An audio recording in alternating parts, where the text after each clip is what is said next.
Welcome to the Brainz Magazine podcast, a podcast with in-depth interviews and conversations with world-class entrepreneurs, expert coaches, industry leaders, and international celebrities. Get exclusive insight into the world of business, mindset, leadership, and lifestyle with your host, Mark Sefton.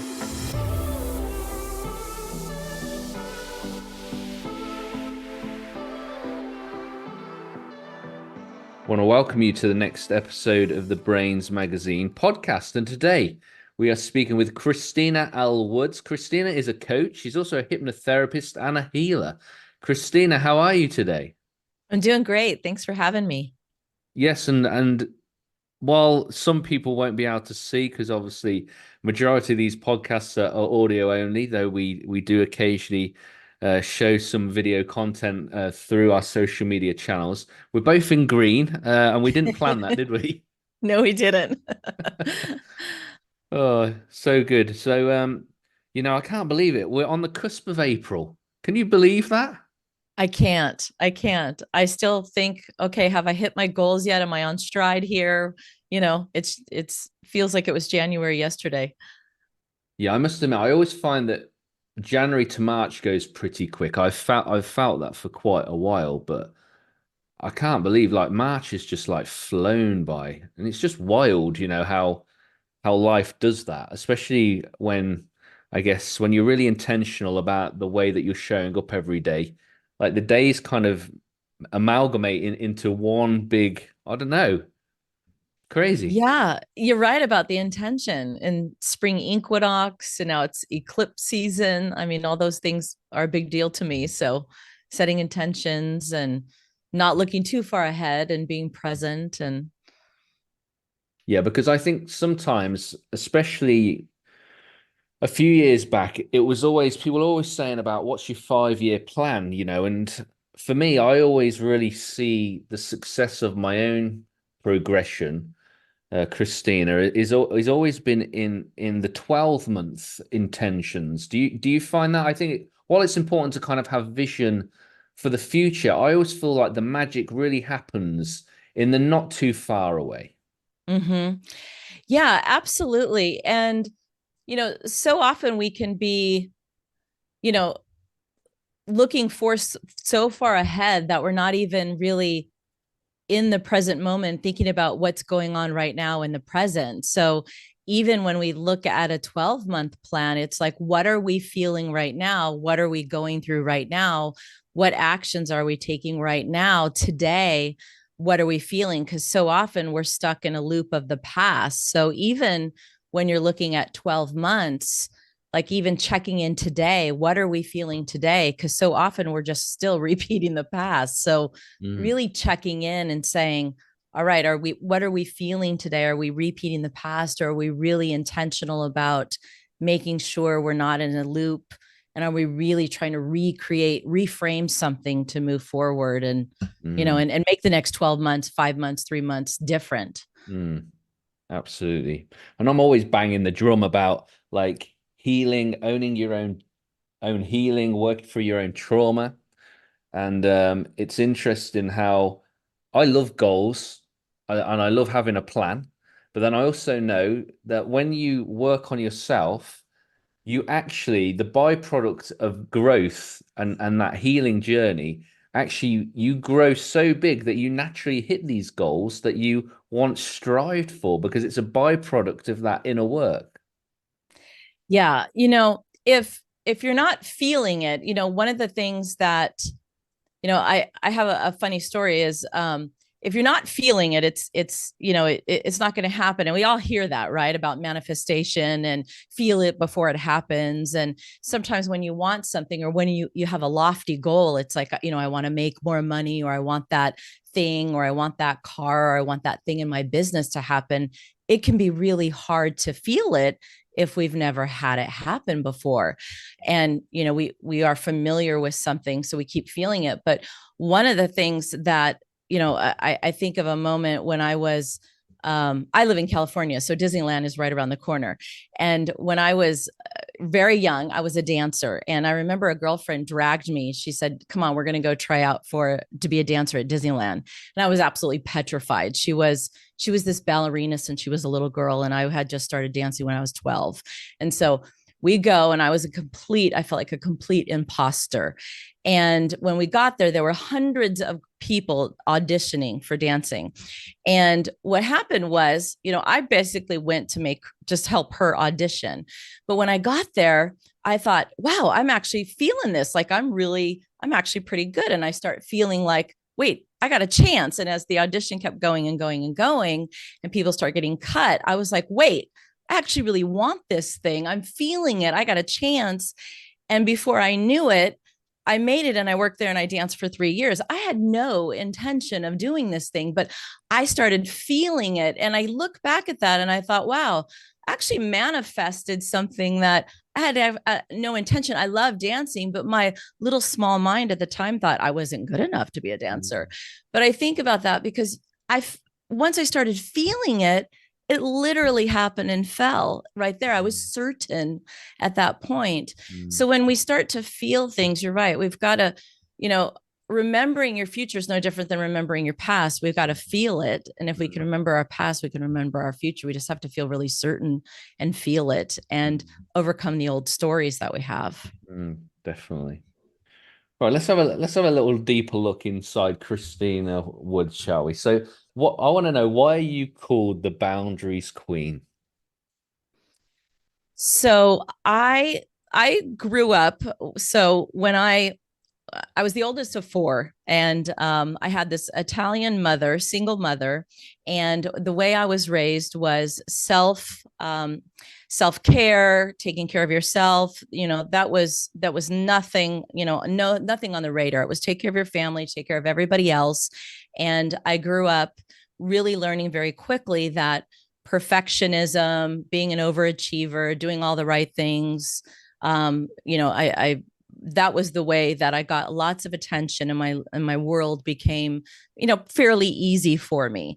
And I didn't have any boundaries. So I became a really, really good people pleaser. I had a 30-year corporate career, and I was the person you could call at 2:00 in the morning and say, hey, we need this report at 8 a.m. Oh, great. You know what? I'm going to do this, and I'm going to earn, all kinds of validation. And, I got lots of promotions. And when you're a people pleaser and you get all your external validation, there's plenty of people that will take advantage of that. And yeah, you can get bonuses and do all these things. And what happened eventually was I had lots of resentment towards myself, resentment towards my husband. Nobody cares about me, and everything kind of fell apart. So for me, being a boundaries queen, what happened was I had to have everything melt down and fall apart. And from there started to really realize, wait a second, boundaries are really like, what are you willing to tolerate? Like, what are you available for? And I had to really realize, what am I available for? Well, I have to decide what I'm available for. I'm available for first loving myself and deciding that I'm worth it. But I really had to dig deep and find out that I was worth it. And that journey for me was a very, very long, deep one, because I really had a lot of limiting beliefs. I grew up really not feeling enough. I had a lot of childhood trauma in that journey in there. But to be a boundaries queen, I think I really had to learn the hard way by not having any boundaries. Isn't it amazing how sometimes we have to have the contrast of experience in order to, we're either shown a fantastic example of something that's healthy, or we're shown an example of something unhealthy, and we're like, you know what, I really don't want the unhealthy, so I need to mirror something that's very different. Sometimes we need that, don't we? Yeah. I mean, I even, and so many women are people pleasers, and so many clients that I have, one of the first things they'll say to me is, I have so many things going on in my life that I should be grateful for. I can't even believe I'm calling you. I shouldn't want more. I shouldn't want to feel better. I mean, we're constantly apologizing for even wanting to be available to want to take care of ourselves and build boundaries. I mean, if you think about it, people literally apologize for wanting boundaries Mm. and wanting to learn how to have boundaries because we feel like we're doing something that might create rejection, and nobody wants to feel rejection. I mean, we know we're hardwired to not want rejection. And for me, what I felt like was, if I'm rejected, then that's just going to validate that part of me that doesn't feel enough. So I don't know about you. Is there an area in your life that you've ever had to build up boundaries, or am I the only person that has to label myself a boundaries queen? Well, I wouldn't be labeling myself a boundaries queen. No, you wouldn't. Yeah, that's a different show. In terms of boundaries, I always find it interesting, right? Because whenever I think of a boundary, I always think of a fence. And we always talk about how a fence keeps things out. But I also like to think about boundaries, how they keep things in. So sometimes it's not always about saying these are my perimeters, but it's sometimes about us helping people realize that it's not just what's acceptable, but also teaching people how to love us and how to communicate, which is equally as important. And for me, that comes down to self-awareness and then having a healthy relationship with self. And that's really my understanding. I know that people don't hold their boundaries. And would you say it's because of that perfection energy, Christina, or do you think there's other reasons why people don't hold their boundaries? Because sometimes people say, this is my boundary, and then they actually dishonor their own boundary. Well, there's a disconnection from self, and for me, it's a disconnection from self and a disconnection from a higher self, a God, a spirit, because I mean, to me, everything is spiritual. But when there's a disconnection from self for whatever reason, a limiting belief, a program, a something, then it becomes very hard to hold a boundary. So yes, when we disconnect from self in some way, it is hard to find the time, the way to love ourselves, to find time, to have compassion for ourselves, to understand that, it's quite simple, and we don't even need to label it a boundary to put ourselves first, to know, of course, we need sleep or time for ourselves, or quiet time, or a pause, or a moment. Even if we have children and we have spouses and we have partners, putting yourself first does not by any stretch mean you're being selfish. You have to connect to yourself before you can connect to others. But we are so programmed to disconnect from ourselves by, so in so many ways, we have become so disconnected from ourselves that, I think that's a big part of what I do, is when we identify these limiting beliefs, I find really I'm just reconnecting people to themselves, their truest self. Selfish has always been a very negative word, but actually it's quite liberating when somebody says you're selfish, like to actually say, yes, I am. Because I feel like you can only give out of what you have, which we hear all the time. And it's so important that the reason why we're prioritizing self is actually so that we can show up in a deeper and greater way for those that do matter. That's why it is important that we don't just get consumed in just being a father, just being a mother, just being a wife, just being a husband, just being a coach, just being a podcast host, because we're more than that. We have many facets, but in order for us to be good at any of those, we have to hit the mark literally, and make the life from the inside out. We really do. We really do. And, one of the beliefs that I had that I really didn't understand until I was almost 50, and I had a very successful life. I was married 25 years. I had so many things on the outside that people would probably look in and think, wow, she's quite confident and has, probably a good amount of boundaries and so on. But I had a belief always in the back of my mind, like, I'm bad. I must be a bad wife, or I'm a bad mom. I'm not, I don't spend enough time with my kids. I work too much. I don't listen to my spouse enough. I spend too much money. All these things that I'm bad. And it wasn't until I was literally almost 50 that I realized that trauma and things in my childhood happened that created shame, that made me feel I was bad. And I literally remember the day, I was around my 50th birthday, when I realized, whoa, I'm not bad. I'm not bad. And just that one little moment literally made me go, wait, if I'm not bad, I get to love myself. I get to hang out with myself. I get to tell people no. I'm not a bad mom. I actually can say to my kids, hey guys, mom needs to go take a bath and hang out over here so I can come back and be nicer to you. Instead of saying, oh, wait, I work. Yeah, I work because I need to provide for my family, not because I'm a bad mom. And just the paradigm shift is huge. And I think so many people, just that paradigm shift, we are worthy of finding the paradigm shift because reframing it is everything. Yeah, you talked about disconnecting, you talked about program. Why is willpower not enough when trying to shift our programming, and how do we really shift our programming, or how do we tap into a new paradigm when willpower really isn't enough? Yeah, willpower is not enough, because willpower is that part in our subconscious mind that just keeps us going back to what's familiar. And I think it's important, people have heard about the subconscious mind, and it's 95% of what, rules our behavior. But I still think there's a part of all of us, our ego mind, that thinks, yeah, but I understand, logically I shouldn't do that.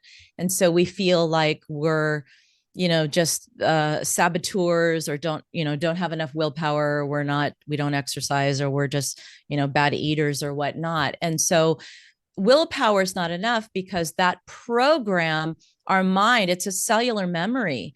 And in our cells, our subconscious, I just want us to realize, is literally our body. That feeling in our body is going to be the game changer. So when we change the belief in our subconscious mind, we're really changing every cellular memory in our body to feel and react differently. So when we change the feeling in the subconscious mind, we're changing every cell in our body to feel different and not go back to that memory. So when we're able to find that subconscious belief, we're able to say, all right, we're able to make something new familiar. So we find the belief, we reframe it, and we have to repeat that over and over and over until it becomes a new belief and makes something new familiar. But until we do, it's just going to keep going back to that old belief. And that's why willpower isn't strong enough, because willpower is really just saying, all right, we're just going to go back to something that's very familiar and what's going to keep you safe. Does that make sense? Yeah.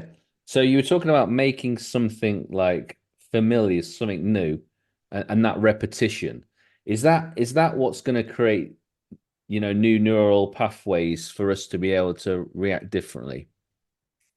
Absolutely. So we all have that ability to create, in science, we know that through, in our mind, in our brain, we're able to create new neural pathways by repetition. So the more and more we listen to something, or we say something, or we repeat something, or we feel something, our mind literally creates a new neural pathway in our mind. So instead of feeling a certain way, we're able to feel a completely new way. A new highway is built and created. So if we've always felt a certain way about something, we literally can overcome that and create a new story where we begin to feel a different way about something. So, when we start to get curious, like, why do I always feel a certain way? I think clients will come, or we always will say, like, I just get angry about that. I don't like that. I think that's the first place to start, is let's get curious. Like, why are we always feeling that way? Let's start poking around and finding out, because, our emotion is the boundary of our belief. When we say that we need to heal, what we need to heal and what we need to do is we need to change how we heal. We need to really find out what is the belief, because we can't just, we don't just meditate. We don't just say affirmations. We literally need to find out what is the belief and get to the root of it, and then say a new belief over and over, and really start to feel that new belief over and over, so the new neural pathway can be created, and the new cellular memory can create a new imprint. And then a lot of it, I think, then moves into like alignment. So as we are aligned to ourselves, it becomes a lot easier to align with other opportunities, other people. How do we then take like this new way of thinking, this new paradigm shift, as you called it, this repetition of creating a new story rather than it being something that played out as a negative? How do we then align our lives with ourselves, with our hearts? Well, we align our lives with our hearts by first finding out, yeah, what's this new belief, but really, you know, I think by creating these new practices and really spending time and, you know, honoring finding out these new beliefs, and then, practicing your intuition and starting to trust yourself and finding that evidence. Because when you start a new belief, you start to really find like, wow, evidence that this new belief is true.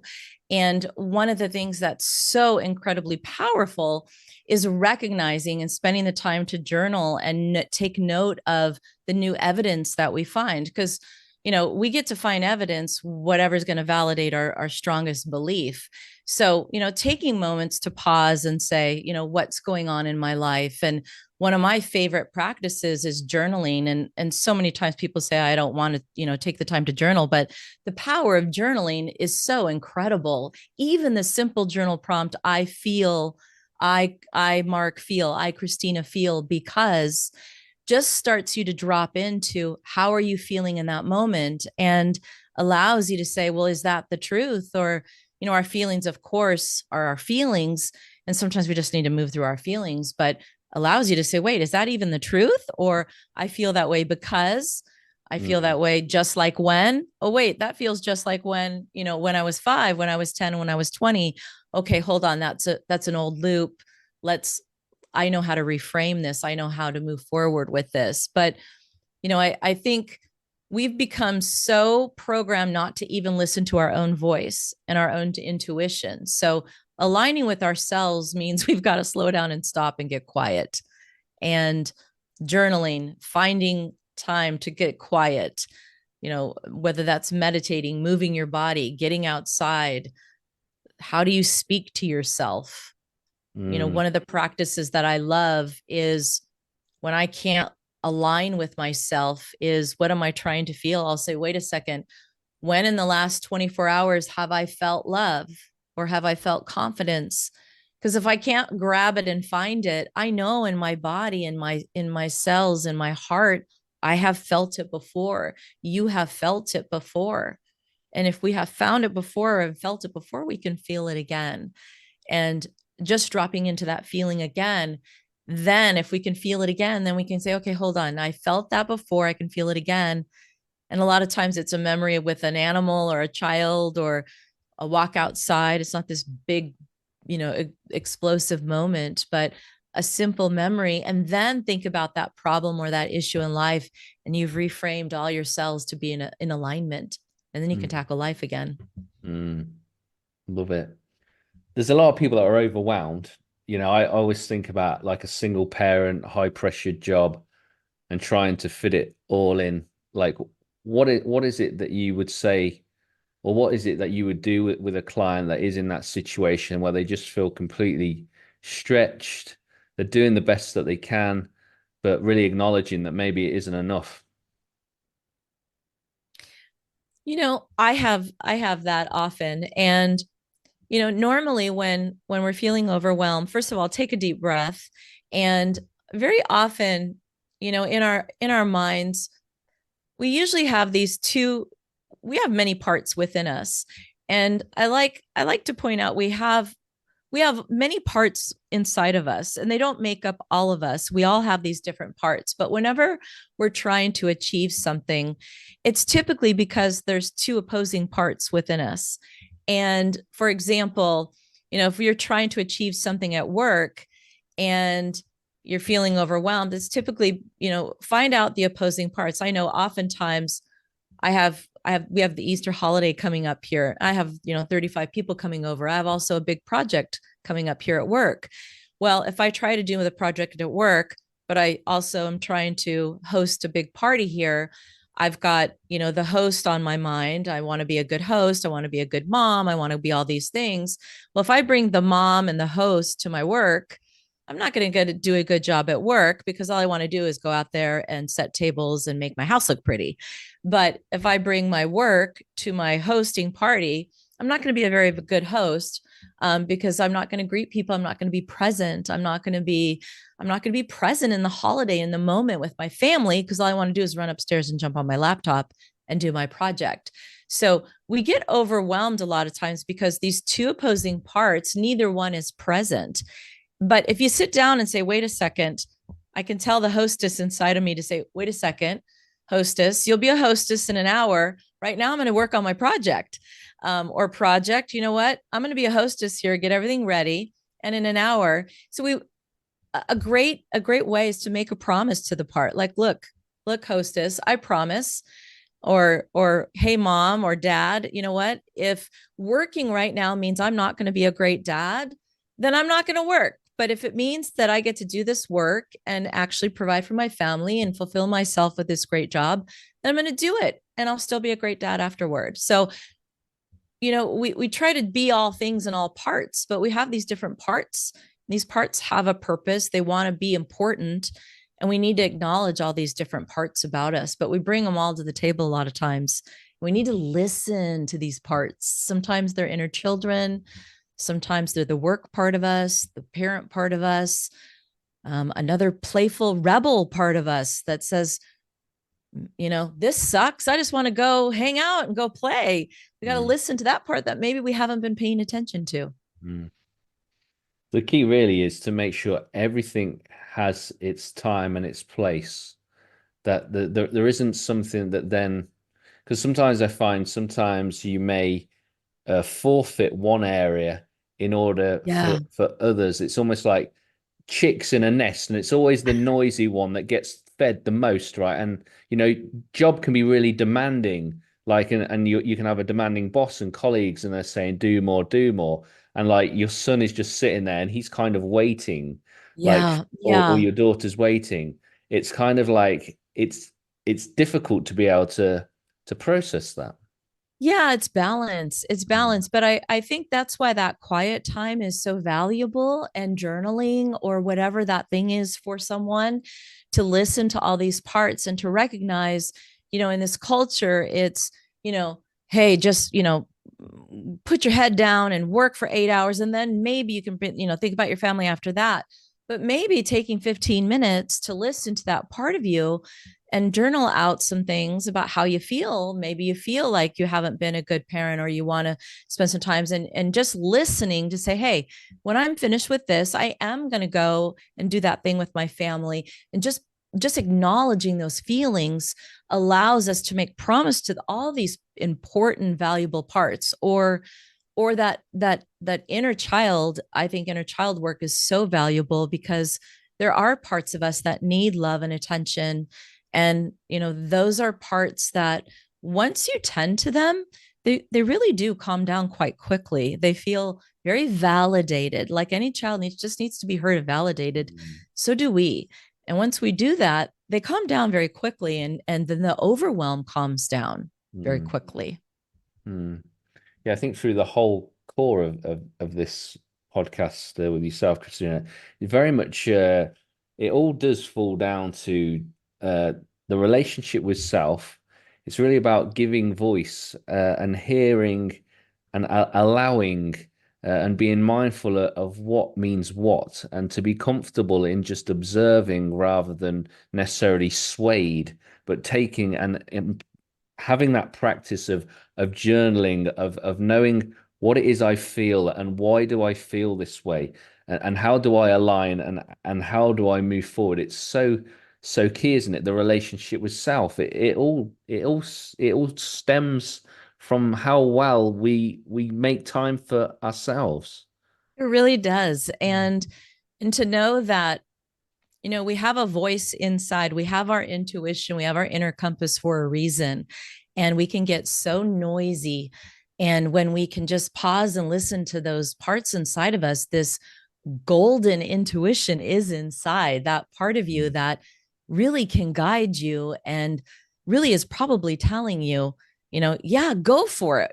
You're creative right now. Keep going. Stay up a little late and write. Or no, you need to go to bed.